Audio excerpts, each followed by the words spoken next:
your spouse has their head in a different place in this moment, and you're thinking, I can't complete this mission. And so you find yourself at a place to where you are willing to let go of this to complete a mission, as if God is confined by your time, as if you have all of this great knowledge and that God can only do it now and that he works on your timeline. It's literally what that man or woman is saying. You're keeping me back. I've got something to do for God. As if God doesn't know you're married. And so I think that when I want to, the lie is that if I don't do it now, it's not going to get done.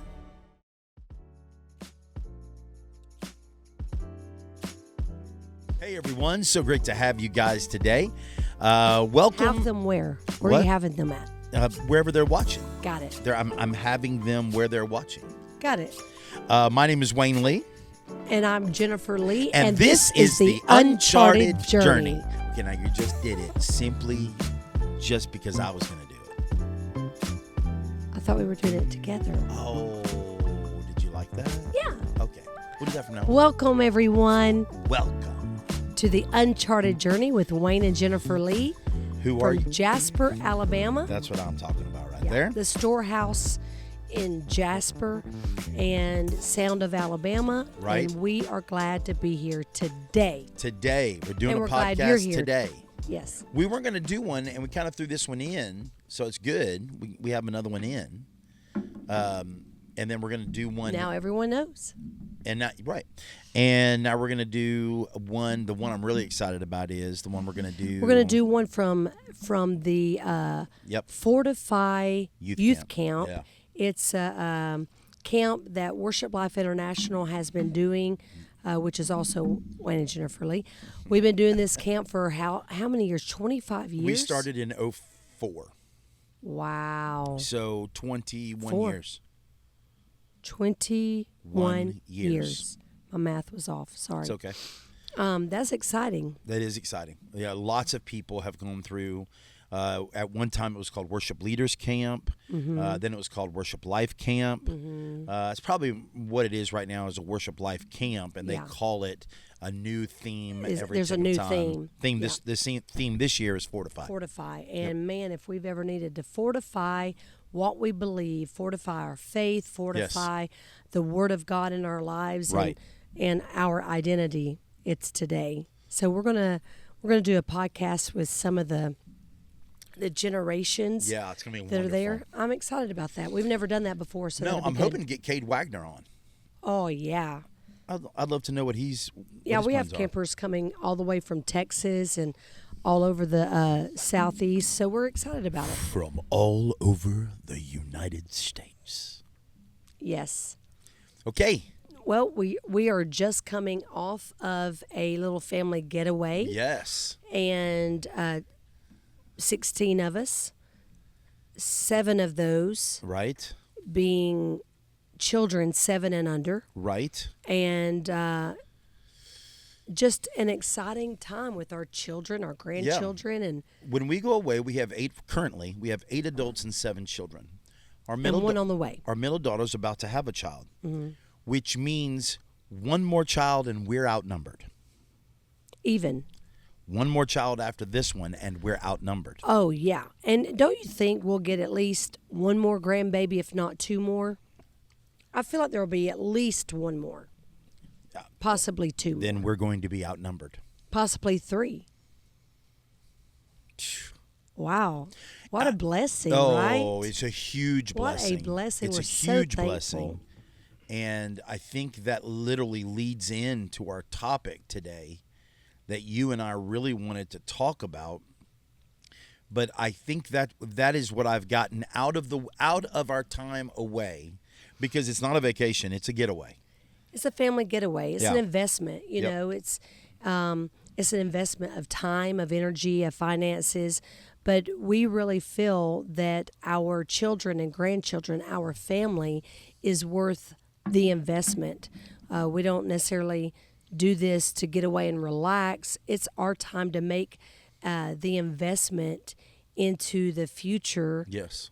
And of our family and the legacy of our family. I was looking at a picture this morning, and I think that's what really stuck with me the most in this picture was the responsibility of myself as the father, as the patriarch. Yeah. That I have to be what I am supposed to be for my grandchildren. And I know some people be like, well, you shouldn't have to do it because of them, that you shouldn't feel that pressure. And I just like to disagree with that. I think there should be some pressure. I think there should be some weight on you that says, hey, you have some responsibility here and you need to start acting like it. So yeah, I think it starts even when our children are born. There has to be a shift of awareness of the responsibility. It's not a responsibility that is so weighty that it's uncomfortable to the point to where we feel like we're falling apart. This is awful, but there should be a responsibility that presses in the selfishness out. Come on. All right. So anything before we get started, because we're already jumping in there, anything that you want to that you want to talk about before? Anything happening that we want people to know about? Besides, we've got the Fortify Youth Camp coming up next week. We're doing a 4th of July celebration on July 5th. Yep. Here on the Hill. Yep. In Jasper, Alabama. Fireworks, cookout. We're going to have a time of worship and prayer.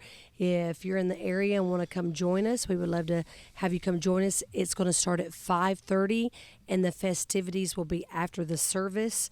So it's going to be a great time. And then also our Remnant Advancing Revival that's going to be taking place the end of July. You want to talk about that? Yeah, July 31st, August 1st and 2nd here in Jasper. We're going to have a Remnant Advancing, and really it's a call to the remnant to become what they are supposed to be. And I'll tell you what, it's honestly turning into a prophetic conference where we just have prophetic voices come in and begin to speak to the ground, speak to the area. I love the bent that it's taking, and I'm really excited about that. I'm excited about that event. And so you can, of course, go to our websites and see that. Also, Jen, July 10th through the 13th. Also, August the 22nd, I will be speaking at a revival here in the Jasper area. And we can put information on the lower thirds about that, as well as a women's conference. I'll be back in Montgomery on August the 23rd, speaking at the Apostolic Women Arising. It is a gathering in our state capital of apostolic entrepreneur women, talking about generational synergy and what God is doing through women in the earth today. So wow, just a lot going on this summer. Yeah, a very busy summer. So it's going to be a great event. Yeah, it's going to be a great. And then you and I. Oh, we also have on July 26th our big Love Walker County back to school outreach. Our back to school bash that we're doing, and it's not just for Walker County, any of the surrounding counties that want to be a part of that. We have, I think, about 20 vendors that are coming to give out resources, free haircuts, free backpacks, school supplies, food, clothing, just so many resources. I don't really diapers. We're doing a big diaper drive.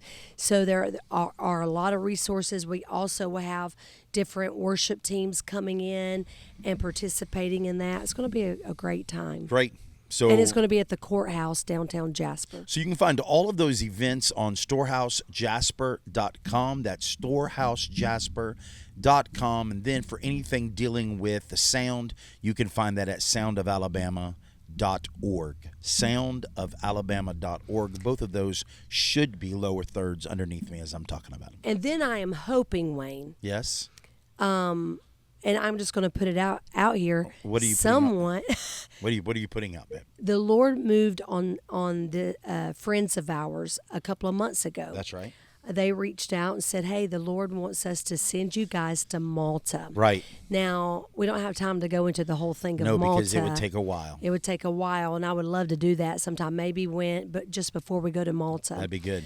But they said the Lord wants to sow into you guys going to Malta, so they have gifted us a trip to Malta that we are going to take and wrap it within our anniversary. We'll take our anniversary getaway a couple of months later. Right. But our 29th wedding anniversary is coming up in July. Yes. And in September, after all of this busy summer, we're going to get away to Malta. Come on. I am so excited about that. That's unbelievable. Yeah. It's going to be a great time, isn't it? I can't wait to go with you. We're going to have a great time. The Mantles of Malta. Come on, man. Love Both it. a spiritual, physical renewal, spiritual renewal, relational.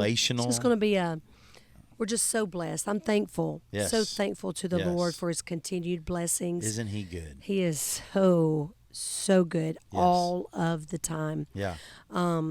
So with his goodness, talking about his goodness and his blessings, we just said we're coming out of a getaway with our family, with our adult children and grandchildren, and we step away from it very grateful today.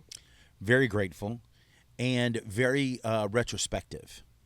I think I said that right. Very, very introspective also. So not only am I looking back, I'm looking in. And really dealing with probably something that, I wonder the group of people that watch this are probably more ministry driven, I'm imagining.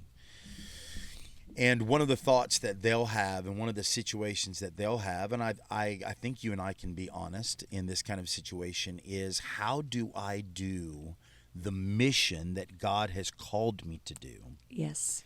And raise a family in the middle of that. How do I manage both of those? Yeah, it's like assignment, life, and legacy. How do I do all of those things well and keep healthy relationships intact? Right. This is just my opinion. Everyone may not agree with this, but I don't agree. Just kidding. I didn't. You probably don't. No. As I'm about to say, come you probably on. don't. Come on. I'm ready. But I feel like our marriage relationship represents, and is a good representation of the relationship we have with the Father. Very much so. As being the bride of Christ, there has to be a representation. Well, we have a friend that says all the time, the first time I got married, I was the groom. The next time I get married, I'll be the bride. And so our marriage relationship, it parallels where we are with the Lord. Yes. And so I feel like that priority, first and foremost, our relationship with God has to be the priority. And then the marriage relationship, of course. So how do you keep a healthy relationship with the Lord? Right. With your spouse? Right. With your children? Right. And then. And your grandchildren? Right. And then I was going to say, while you are living out your life's purpose and calling and assignment. Yes. Without there being any casualties of war. I was on the phone with a world-renowned leader this morning. Wow. I mean, literally, they've started ministries all over the world, just all over the United States. They've really, for 40 years, pioneered and cleared the way and been forerunners and connecting people. And as we were talking this morning, one of the things that came out in conversation was the fact of raising her children while making a global impact and even a national and local impact was brutal. Right. It was brutal Yes. for her children. Yes. And she went a step further to say any of the children, the teenagers that went to their church or was connected with their ministry, it was brutal for them as well, because the high school, the vibe of the atmosphere around them was against them, because they weren't doing things as usual. Right. They were shifting and shaking and planting and uprooting, not just in a local level, but a statewide level, a national level, and a global level. With that comes some opposition of darkness. Yes. And how do we navigate all of those things well and keep our sanity and be kind and not judgmental and not jaded and not bitter, because that's a lot to navigate through. And you have to imagine you're not going to get it all right all of the time. There are going to be mistakes along the way. There are going to be accusations. There are going to be oppositions. There are going to be people that come against and things that you maybe don't make the best decision on. There's a lot to work through and to literally climb through, crawl through as you're walking through. How do we do that well? Give us the answers, oh wise one. Well, the answer is you and I wouldn't know. Boy, Jen, we're still in that uncharted journey. Yeah, I think we, and of course, well, I think we're on the other end of it. Our children are all grown. Yes. And my concern now is not for my children. I mean, I love my kids. You're not concerned for them anymore? I think that once your children get to a certain age, they have to take responsibility for their own selves. For sure, but I think where I feel the majority of responsibility is for my grandchildren. Mm-hmm. Because I feel as if I'm not sure. And this is when you are growing, when you're a person who has a high level of achievement desire, I have the desire to achieve. No grass grows under my feet. I want to go all the time. I'm not afraid of work. I enjoy that. And so you have this thing where you're trying to complete your mission. You have a sense of you want to be an achiever, and you have a marriage relationship, a parenting relationship, a God relationship. And we're still being sons and daughters of our biological parents, Oh, yeah. I'm just telling you, I didn't do a good job. Oh. I did. My kids are here. They're healthy. They're healthy. They had roofs over their heads. They got way too much stuff. I'm not. It's not a situation where I was a neglectful parent. I just didn't manage all of those things. Well, did you even know that you were supposed to? I don't think you do. I don't think you know that you have to try to work to manage that. Because I grew up in a home, and I want to say this real quick. My childhood was excellent. Okay, I'm not complaining about my childhood. I got whatever I wanted. I was well taken care of. You were loved. I was very loved, celebrated. Yes, yeah. Cared for. I mean, but in my house, we were about the Father's business. Yeah, your parents were very committed to the kingdom. Yes. And you just understood that was what you guys did. I took it on. You took it on. As a family unit, we are kingdom people. It wasn't as if, I would get off the bus, Jen. We had Tuesday Night Live, which was our youth service, okay? And I would get off the bus from school. I'd get off at 3:30. Now, service didn't start till 7, but I'd start breaking down what they did in church, and I would start setting up for youth service.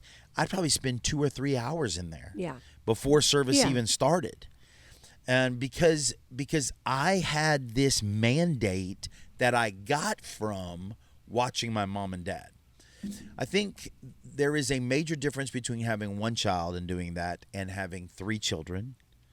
Well, okay. Let me say this. I'm mirroring what you just said a bit. There were 4 of us. You were the only child for like the first 12, 13 years, right? Yes. So I was not. I was the third in line of 4 children. Right. I very much took on Yes. that as well. My parents were in ministry. My dad was the pastor. I spent a lot of time at the church. We would clean the church. We would get everything set up ready for the services. Yes. I would go on hospital visits with my dad, go to revivals with my dad. I would do a lot of that. Got involved. I would go to the nursing home and do ministry. I would do children's ministry. I would also participate in worship. Not all 4 of us did that. Right. So I'm going off the comment you said. I learned that. I watched my parents do that, and I just followed suit. Yes. I don't know that it works that way for you just watch and you do. I think there was a calling and a purpose and a destiny on your life and my life that identified with what our parents were doing. I definitely can agree with that. I mean, Even if I wanted to get away from that, I couldn't get away from that. Sure. It was a part of me, caring for the local body. Yeah. Being a part of a group of people that were pursuing the presence of God. Yeah. That was caring for God's people, connected with me. I remember as a 13-year-old girl. So I hear you saying that's actually an innate. I'm taking that as if I got that from mom and dad, but actually it's innate inside of me. I think it may have been your purpose, calling, and destiny that was already a part of you, and your parents, it connected. It worked well. Yeah. I don't know that it does that with all children just because they watch their parents do that or they're in the home, that they learn that and they do that. I think it has to connect with your personal purpose, calling, and destiny, because not all. What about the parents that say, we mirrored this for our children as well, but they resent the ministry? Well, I think there's plenty of that, and I think that's what I'm looking at when I say that. In my house, it was all about we were going to do the ministry thing. My house as well. And that's kind of how it was in our house too. That's what I took on. Well, yes, you brought a wonderful balance that I did not bring. You really tried to keep us in the middle of the road, to try to bring in. We would do Monday night game nights, and I'm even thinking when Nick was young and it was just me, you, and Nick, we would literally play outside all the time. I played with Nick when he was 3 and 4, like he was my best friend. Right. I mean, I remember basketball, trampoline, jumping. I'm 20 years older than him at the time, and he and I are like best friends. There were a lot of long nights of just playing outside. Yes. And that's good. What I'm saying is our children saw our commitment to the kingdom, to the Lord. And they saw that as well. So I think, but sometimes, and I've heard other ministry parents talk about, their children can get caught and become a casualty of war. There's a lot of warfare that goes with it that, man, I believe there is a way that we can avoid some of that. I don't know that I know all of those answers. I don't either. Because, I have seen some adults that were raised by parents that had kingdom-minded mission ministry, and those adult children not serve the Lord, not serve the local church, be angry that that's how they were raised, and want nothing to do with that. And I think that I look back, Jen, on, because it doesn't give us anything. It doesn't really give us in the scriptures anything about this. We have a lot of prophets who had a lot of children, but nobody ever gives us any information about them. Right. I think the only ones that we do see that we get some information on, and it's not very good, is Eli's sons.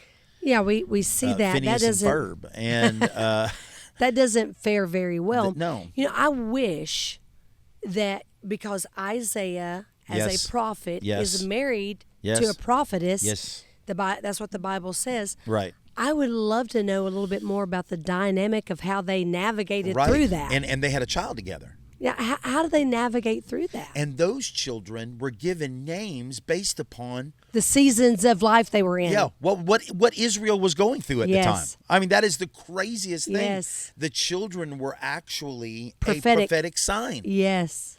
And so their children were they used their children to help them identify and navigate through where they were with the Lord in each season. And I just, I really wish that we had some clear understanding.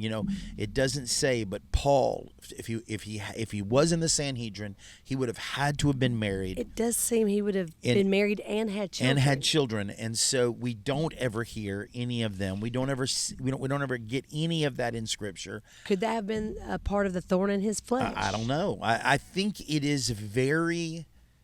It's very clear. You have Jesus saying some pretty wild stuff to people. Like what? He looks at him. The rich young ruler says, and which I think he was going to be a disciple, and he says, I want to follow you, and he says, sell everything you have and follow me, and that dude couldn't do it. Another guy said, I need to go. My father has died. I need to go bury my dad, and he says, let the dead bury the dead. Yeah. You have even when his mother show up and when brothers when he's preaching and he says, who is my mother and who's my brother? Yeah. So that's some pretty wild stuff for 2025 because people in 2025 wouldn't understand that. They didn't get that concept. It's not an American concept. No, that once I make a decision that I am going to do something for Christ, nothing else matters. That's not something we deal with well. No, nobody does. And that's what we're talking about today. Right. He says, lay it all down. Come follow me. The disciples that went and followed him, they had families. Right. They had jobs. And he says, now I know I can hear that was a different time. It was a different culture. Well, I think we're agreeing with that. We're saying it was 100%. all different. But there has to be a similar thought process. At least you have to give up everything that's here. Yes. And say, okay, everything I thought was going to happen, everything I wanted, all of my dreams, all of my plans, that's what I'm laying down. I'm not saying I'm going to leave my children, my family, and all that. Do you think I just don't think God says, you might be different. Okay.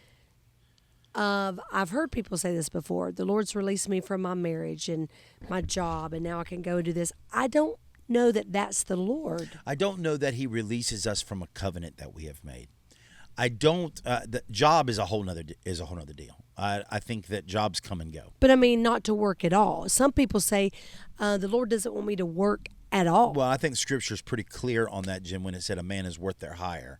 I think, or it says you're worse than a infidel if you do not provide for your family. So I think there are plenty of scriptures that go against that. I do not think that a covenant relationship of marriage is to be walked away from. I don't know that God calls you to do that. I very well can see if someone is called to do something and the other person doesn't have that same calling to go and do it, and because that they were, their marriage is unequally yoked, and I mean that in the sense of one person has a definite calling to do this and the other person doesn't, that's an unequally yoked marriage. There's going to be difficulty in that. You and I have seen that. We've walked through that. So I'm not. But do you think because of that you can the Lord will say leave that marriage, Or do you think he gives you the wisdom and the strength to navigate through it, or you just have to deal with the consequences of that? Boy, I think you have to deal with the consequences. You made the bed and you got to lay in it. And I really think that is a deal that you have to stay committed to the if our marriage, like you said just a minute ago, is a reflection of the marriage of the body of Christ to Jesus, then our marriage covenant is a reflection of that same covenant. I feel like it is. Now, we're not talking about unfaithfulness or infidelity or even abuse. No. That's not the conversation we're having. We're having, and we've seen this. We're talking about this because we've seen this over the almost 30 years of our marriage. Yes. Where people say, well, the Lord wants me to do this, and one spouse says, I'm supposed to do this. The other spouse says, well, that's not for me. And then this spouse say, well, the Lord releases me from being married to you so I can go do what the Lord has called me to do. What is that? Right. And I think that is, that's a case by case situation that we really can't, be definitive on at all in this kind of format that we're talking today.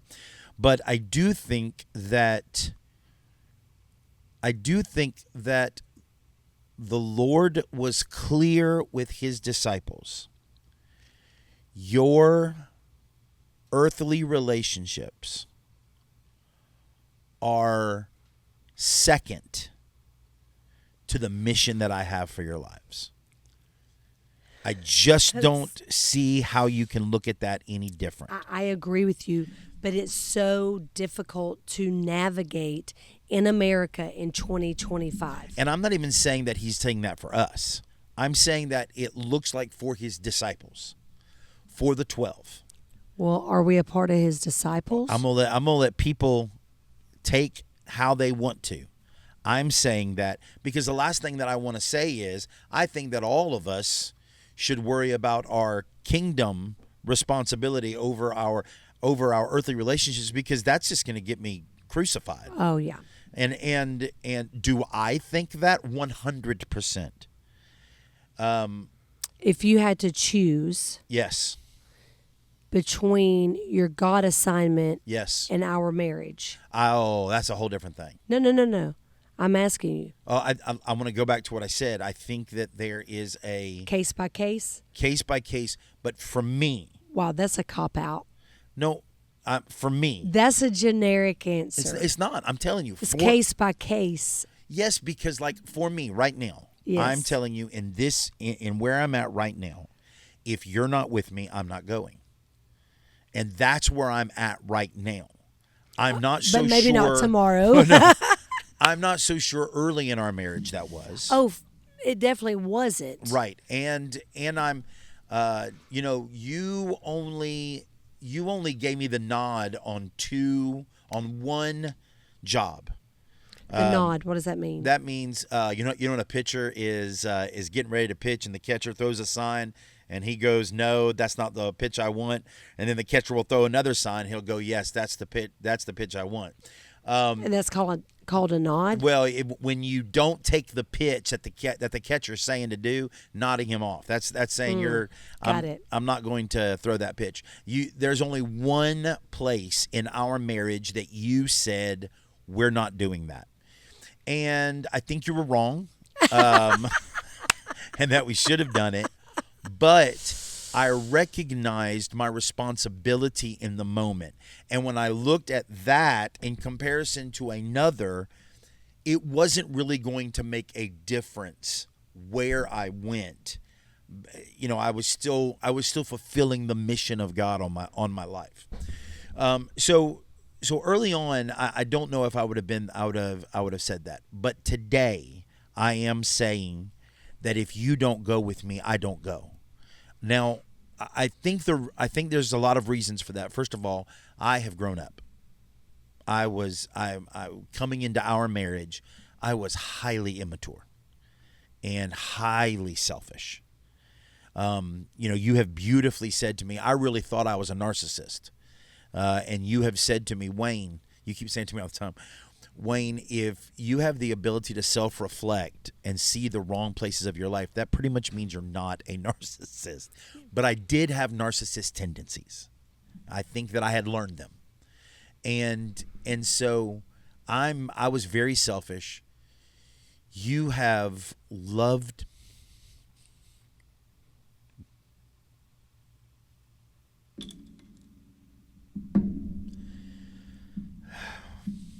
Babe, it's not our anniversary yet.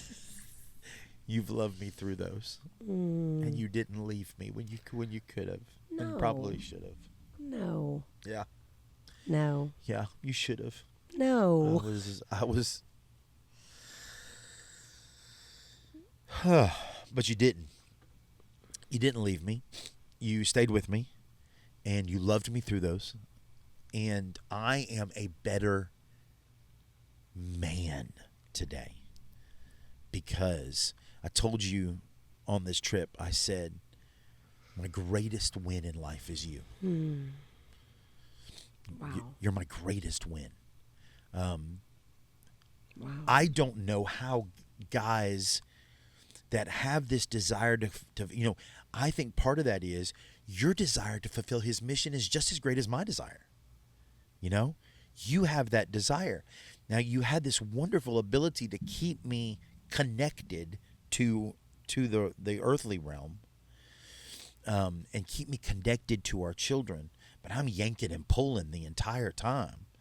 I don't know how a couple does it that does not have the same mission of their lives. Yeah, that's got to be very difficult. So I want to back up. I want to say the grace and mercy of the Lord is so beautiful. It really is, Jen. I think both of us had a lot to work through early in our marriage. A lot. And I think people need to hear that. If you're young in your marriage, you're in those first 5 to 7 years, and you are thinking about leaving all the time. Yeah. You've got to remember your covenant. You've got to see the best that's in that person. And then you've got to continually every day give yourself to it over and over and over and over and over again. Yes. And yes. There are young married people out there that need to hear that. So I think early in our marriage, both of us came in with a lot of insecurities or selfishness or ambitions or unmet expectations, just a lot of things that we were navigating through while trying to identify our purpose and calling and destiny in the Lord while raising other human beings. Man. It's a lot. And if someone is watching or listening and that's where you are, oh, those poor humans. I just pray for the peace of God to come in right now and fill you up. And maybe just take a deep breath. You feel like you're going to unravel or fall apart, or how much more can I take? I just believe that the Lord is coming in right now to give you His supernatural strength and His peace that passes all understanding. Yes. I know you're talking about me not leaving, and you not leaving. The fact that we chose to stay together, to stay connected to the Lord, to each other, to raise our children, to fulfill the calling on our lives while kicking and screaming the whole time.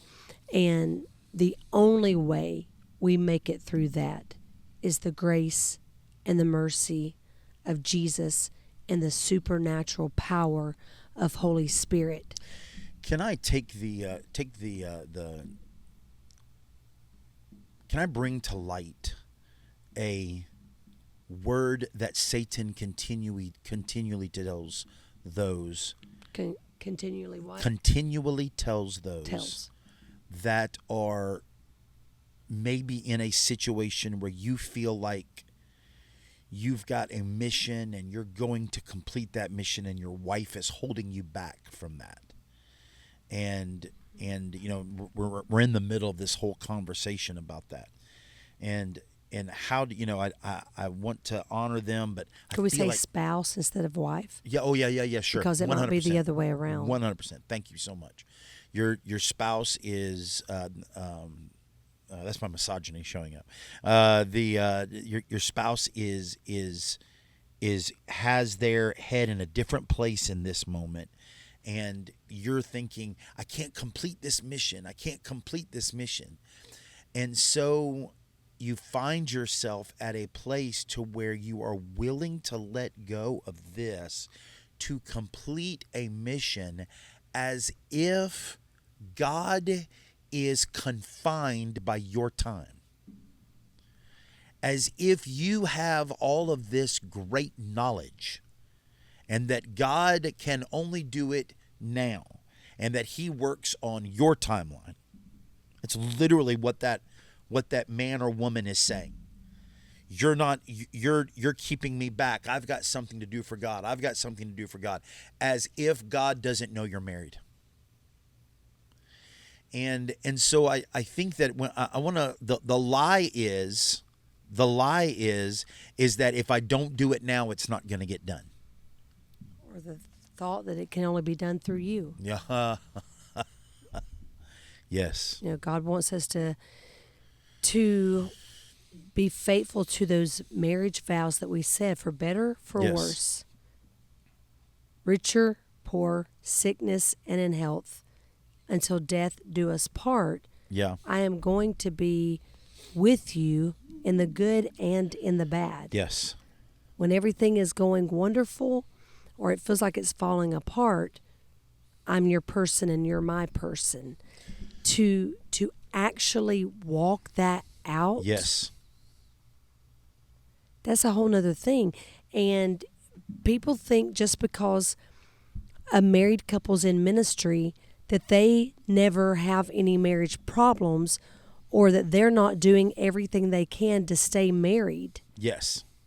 Like, oh, their marriage is so wonderful and easy, and if my marriage was just like that, I think people really are missing it when they do that, because not only are those people trying to stay married, walk out their calling, raise their children, they're also trying to help others stay married, walk out their calling, impact their children. Right. So it's not just about their marriage and their family. It's about their marriage, their family, their assignment, and the purpose and destiny of everyone that God holds them responsible for in their ministry. Yeah, you hate this term. It's a slang, but it means unconditional, extreme loyalty.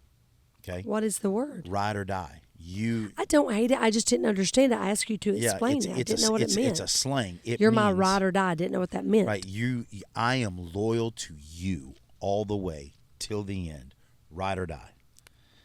I don't think there's anyone that I am that ride or die, if that's what that means. Yeah. There's no one on planet Earth I am loyal to like that other than you. Yeah, not a best 100%. friend, not a... 100%. I mean, like, you're that for me. Yes. I think I'm that for you. No doubt. Yeah. Right. Mason may be hurt by that. Hey, Mason, I forgot you were even over there. I thought we were just having a conversation. We forgot to say that Mason Sanders is producing today. Has a microphone in the studio. Finally. I have a microphone. Who is back here in mine and Wayne's moment.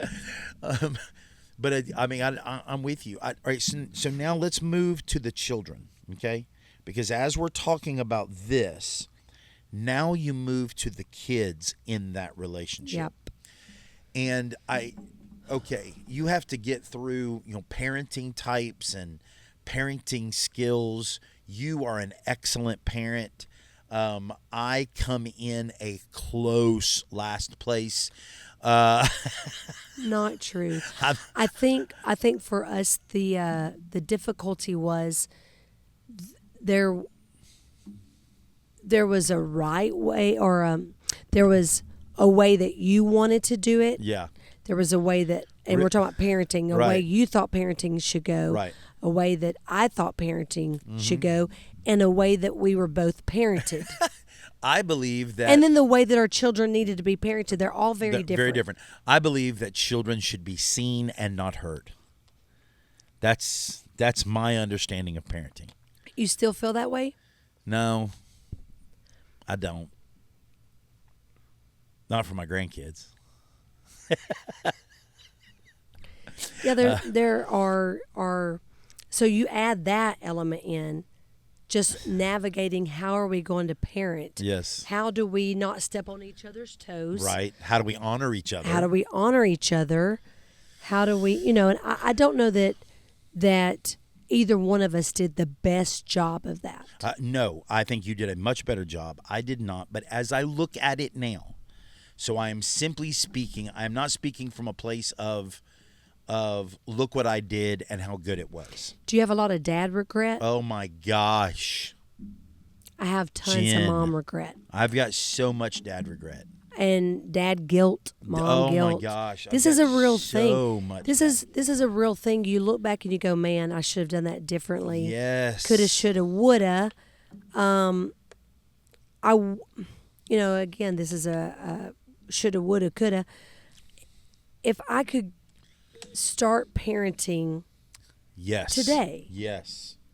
I don't have the energy for it. If I had the energy you have of the patience, more patience. Right. If I had the more energy understanding. and patience, or if I had the energy of a 20-year-old today, you'd be oh my God, the best dad. I would be awesome. I would be a phenomenal mom. I'd be so much better. I know I have such a better understanding of life at 53 than I ever did at 23. Well, of course. I mean, that's all of us. I became a mom at 19, just 3 months shy of my 20th birthday, and clueless, and went through a lot of young adult trauma. Let's be honest. Our oldest. Let me finish my statement. Just listen for a minute. I'm always thinking of the next thing when you're talking. Oh, I know. You don't listen to what I'm saying now. You're on to the next thing, but I'm asking you to listen right now. Okay. All right, I'll stop. Be in the moment right now. Done. In the moment. As a 20-year-old with a newborn, with adult trauma, young adult trauma that happens all around the same time, that's hard navigating as a mom and a wife and walking out your calling. And a lot of people are parenting from that place, from immaturity, from trauma, from unhealthy, unwhole, bitterness. So we're already at a deficit Right. when we come into parenting. It's not a great combination. If I could give my 18-year-old self any advice. Wow. And I know Wow. 30 years ago, or when I was 18, an 18-year-old when I was growing up and an 18-year-old today are very different. 100%. They're very different. And even when our parents were 18 and what an 18-year-old was when we were 18, that's very different. 100%. But if I could say to myself at 18, because by the time I was 20, I was already in it. I was just in survival mode. But at 18, I would say, don't go into marriage or motherhood with wounds that are not dealt with, internal wounds with spiritual, emotional, or even physical trauma. Yeah. Seek out deliverance, Yes. discipleship, Yes. and healing. Seek it out. Become the best version of yourself that you could possibly be, so that you can be the best version of yourself as a spouse and as a mom. Yeah. Because if you're trying to figure it all out while being delivered, discipled, healed, and whole, plus walk out your assignment, oh my gosh. Well, I really, as I look back, I think I started this a few minutes ago. I look back on our children and, our oldest, I was just about to say this, our oldest, who's 33 now, I don't know how he made it through our first years of marriage and is Bless him. sane with a beautiful wife and beautiful family. I don't know how. Three great children. Yes. I've said to him many times. Right. I'm so sorry. Yes, me too. I understand you're going to have lots of issues as an adult. I've been saying this to him since he was we will 15, pay. 16. We'll pay. And I know you're going to need therapy, counseling, whatever. And I'm going to pay for it because it's all my fault. Right. When you go to the therapist, they're actually going to say, this is all your mom's fault. And I agree with them. It is. So I look at it now. I had this thought process that I was going to raise all of them the same way. Don't work that way, does it? And Nick is much different than Jonna, is much different than Howie. For sure. And so I just recognize that I wish I would have been had the ability to look at my children and say, okay, what is it that the Lord wants to do with them and in them? And how do I partner with that? How do I partner and help That. manifest that? Yeah. But we're so screwed up as adults. Sure. All we can do is just try and parent and be married through all of this stuff. Sure. So today, we wanted to talk about assignment or ministry, purpose, destiny, whatever that is for you, life, and legacy. We've been talking about ministry. We've been talking about life. How do we leave a legacy amidst all of that? You talked earlier about, I found it in Proverbs 13:22. It says, a good man leaves an inheritance to his children's children. Another translation says that the inheritance left is not for the children, but the grandchildren. This primarily is talking about wealth and even generational wealth, but I think legacy is not just about finances. It's so much more. Well, I want to finish my thought that I was I'm so sorry. I was That's running a nice with there. way to say you cut me off, Jen. I didn't mean to cut you off. No, you didn't cut me off. I think, but I'm leaning into now what you're saying, which is, okay, if I didn't do that with them, and by the grace of God, the Lord has blessed them, and they have much fruit of the vine. Yes, if possible, Mason, could you show right now our newest picture from our getaway? Do you want to show the whole picture, or yeah, do you the want to family show the picture? What about just the grandkids? I want to show the whole picture. I love my kids as well. So proud of them. They're all so beautiful. Yes. Talented. Yes. My kids in love are as well. They're talented. They're beautiful. Yes. They each bring something so special to the table. We are blessed. With both of our daughter-in-laws also being spiritual daughters that the Lord brought into our house at 14 and 15 years old. We've been able to baptize them. Yes. To disciple them, to pour into them. So thankful for that. Yeah. An unbelievable son in love.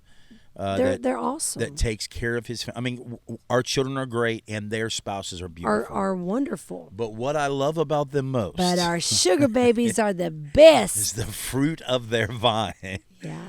No, They're so precious. I want to now, as a grandfather, I want to invest in what these I don't know, they're 7 and under right now. I'm talking down we have to do it now. Down the road. I understand I'm talking about that, but I want to invest in who they are You don't think that's now. happening now? Well, you're saying down the road, but you we're doing said it that, now. and I'm remembering my dad talking to Jonna early on in Jonna's life. She's 7, 8 years old. She has a heart for the children of China. My dad comes up with a whole thing with her about going and getting some rocks and painting them and selling them to send money to China. Okay, so I see how my dad was doing that with even my when we were grandchildren. just away, Nash starts talking about, he's 7, he's our oldest grandchild. He starts talking about, we're in the pool playing, and he says, Sugar, will you baptize me? I said, of course. And I said, have you ever been baptized before? He said, oh, many times. Many times. Now, I think what he was saying, in the pool, Right. he's done that many times. Right. And he said, but not for real. I said, oh, well, do you want to do it for real? He said, I'm going to wait and make that decision when I'm 10 or 12. I thought he said he wanted to do it when his dad did No. it. Oh, okay. Well, he said, I'm going to make that decision when I'm 10 or 12 to do it for real. And he said, my daddy was 12 when he did it. Oh. And I said, okay. I said, that is awesome. I love that. Let me know when you make the decision to be publicly baptized. I want to be there. Right. This is special. Right. So I think even now when they're little, Yes. and they're talking about, Shug, next time can we stay 16 days? We want to stay together longer. Right. This is all an investment. Even, baking cookies late at night is At something 11. is something that they don't do Right. at home, that now we're making an investment into quality time when we're all laying on the couch together, or reading stories, or playing with the babies, or baptizing in the pool, or catching crabs at the bay. So I think it also is an investment to our children, that we're saying, let us take the kids and do this for a few hours, and you guys can be adults without this. Go to sleep. You can rest. You can talk. You can go walk on the beach, whatever. It's an investment, It I is. believe, even now. It is. And I'm looking at the children today, the grandchildren. We got a picture of just them. This is that picture right here. And I'm looking at it today, and I said to myself, I want to be a man of righteousness for my legacy. Mm-hmm. I want them to say, Papa, when they're 17, 18, Yes. 19, My 20 papa years old, was my righteous. papa was a... Yes. Whoa. My papa was a... That's what I want. So now I got work to do. Right? Babe, you are a righteous man. I understand that, but You're such a good man. You've been just sitting over there beating your little self to pieces. I'm not. I see myself for what I am. No, I'm just like, what? He's crying. He's beating himself up. I'm about to give an altar call and take up an offering just for you. I'll give. Get you a little tissue right there. I'll give, and if you'll get a baptism, we'll go and I'll get baptized. No, Jen, I think you and I are feeling very grateful and sentimental even. But I can do better. We always can, babe. I can do better, and I want to do better. I sure can. I hope want to so. fulfill his mission more. I want to be more in love with you and aligned with you. Could it be that what you're feeling is Holy Spirit redefining mission for you? No, I'm telling you, there's nothing wrong with saying no. It's the same mission. I just can do it better. There's sometimes when you're in third gear and it's time to go to fourth, or it's time to go to fifth. What I'm saying by that is, do you think perhaps a part of the mission you are now seeing greater than ever, because we're not spring chickens, we're getting on up there. The Lord is redefining a bit about the mission isn't just about pioneering, but it's legacy for your grandchildren and the next generation. It's a generational synergy. I do think you and I are moving from pioneers to forerunners. I think we are doing that. I think a pioneer is someone who just pushes forward. A forerunner is someone who has an eye forward but is reaching back to grab those and bring them along the journey with them. And at the same time, I think that as a righteous man, I can do better, and I want to do better, and I want to be more of a righteous man, and I think that I think there are men out there that need to hear that, and they need to say that the same thing. Sometimes just you strap your boots on and lace up your boots, and then put on your backpack. Put on your backpack, and then you get your ride and die. I just I want to, in this quarter of my life, I want to walk with integrity, and I want to walk with righteousness in a great way. Let me say this. I believe you have been a good dad. You are a good dad. You're a great life and ministry partner, friend. I have watched you. You are a man of integrity and righteousness and faithfulness and justice. And I honor you for all of that. And let your heart cry today to be better, to be more righteous. Be the heart cry for all of us. Yes. Father, make us not better. Yes, Lord. But make us in Father. Your image. Yeah. Oof. You made us in your image. Now let us reflect the things we're supposed to reflect. Not our image, but your image. Yes.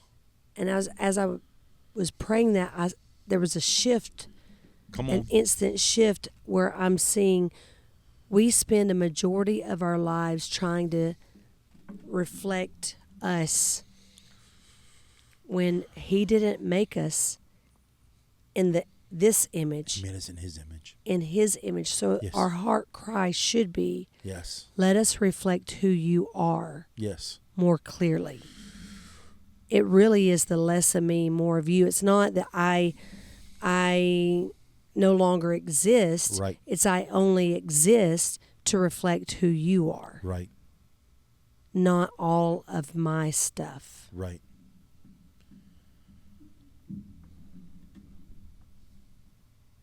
That's the legacy I want to leave. The legacy of glory, the legacy of honor, the legacy of righteousness, the legacy of integrity, the legacy of love, the legacy of family. I hope along the way there's some dollars. Most people are saying inheritance is money, and I get that. It does have something to do with land, with resources, and I'm praying that we're able to leave resources for our children and grandchildren. I want to do that. Me too. But those things fade. They go away. Those things fade. Yes.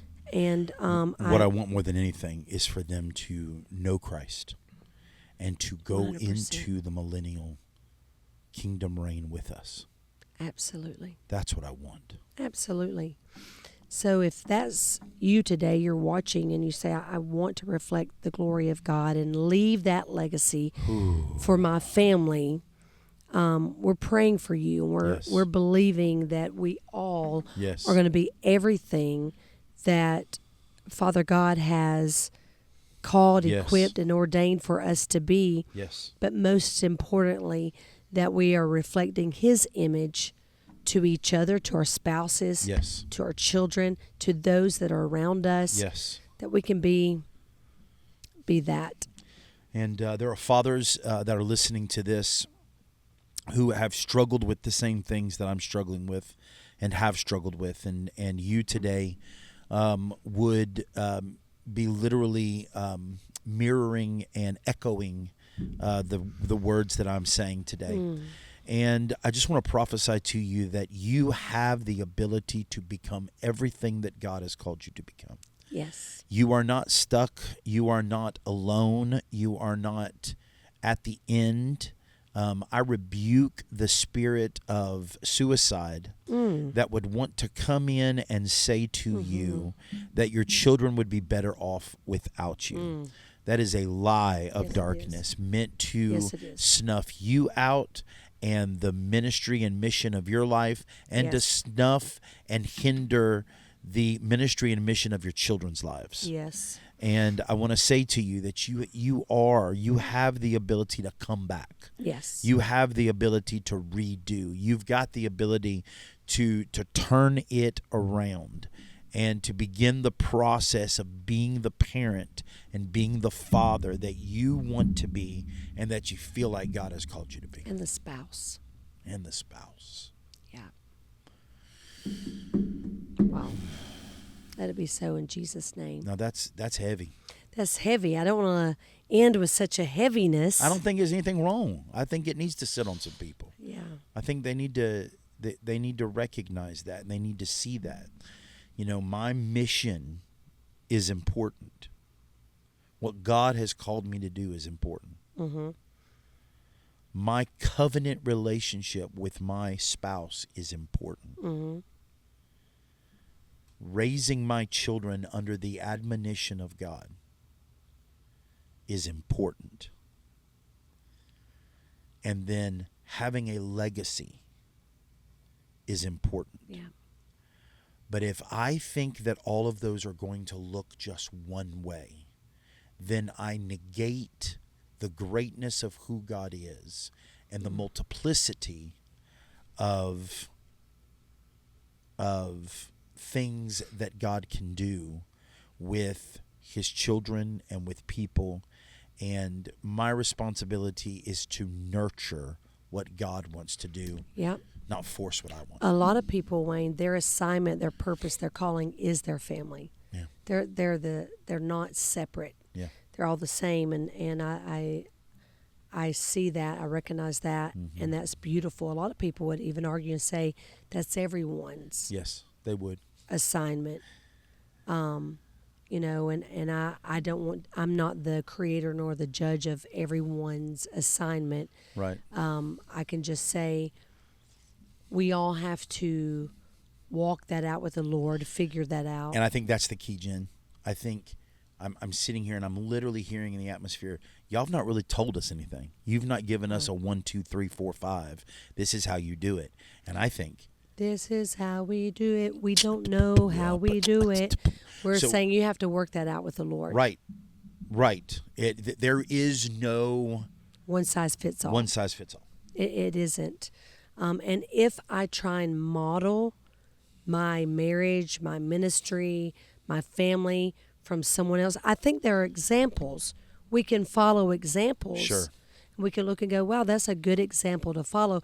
But if I try and mirror that and not allow Holy Spirit to show me how to navigate this, right, then I'm just going to be trying to duplicate what someone else has cultivated instead of cultivating what I need to with the Lord. Yeah. Good. It's I'm not a with you. one size fits all. I'm with you. And I really feel the weight of that today. And I am not scared to allow that to sit on us for a little while. Well, we have been a bit nostalgic today. Yeah, a bit weepy. And I think we're just extremely grateful, yes, humbled, yes, and honored to have family legacy, yeah, and each other. Oh, 100%. Yeah. Somebody said today that, I was thinking about things that are happening in July. Mm-hmm. And July 6th is our actual anniversary. I'm glad you said that. Yep. Happy anniversary. 29 early. years. Yes. And then July 18th is your birthday.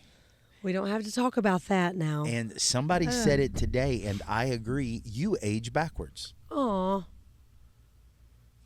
If only that were true. It is true. It is true. If only that were true. I mean, you get more beautiful. Thank you, babe. More that is beautiful. so sweet. See, you are wise. You are kind. You are learning. You're wonderful. because you say things like that. Thank you. I hear you. All right. Hey, we thank you so much for watching. I know you're probably saying, wow, this is a short one. I don't think it's short, babe. Oh, yeah, babe. Only about an hour. Okay. That's short for you and me. Is it? It is. People have told me. So... Oops. Yeah. So thank you for listening. Thank you for watching. Those of you that watch on YouTube or on Facebook, we appreciate it so very much. Hey, like, share if you will, subscribe if you will, and get this out to others who might want to hear and listen. We just think we're two normal people sitting down having a conversation. For sure. Yeah. We appreciate everybody. Glad to have Mason Sanders. Yeah. Mason's the only one here with us today. Right. Everyone else has rejected. I'm still back here. But Mason stands firm.